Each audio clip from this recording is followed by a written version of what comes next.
السلام علیکم ورحمۃ اللہ وبرکاتہ۔ یہ دیکھیے جماعت احمدیہ نے جتنے اب تک تراجم کیے ہیں قرآن کریم کے، یہ ایک تاریخی کارنامہ ہے اور آج تک کسی بھی اور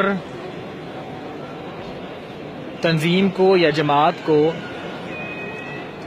بالکل بھی اللہ تبارک و تعالیٰ نے اس انداز میں اس طرح سے توفیق نہیں دی۔ یہ صرف جماعت احمدیہ کا خاصہ ہے کہ اتنی بڑی تعداد میں، اتنی زبانوں میں ایک تنظیم نے ایک خلیفہ وقت کے تحت اس کی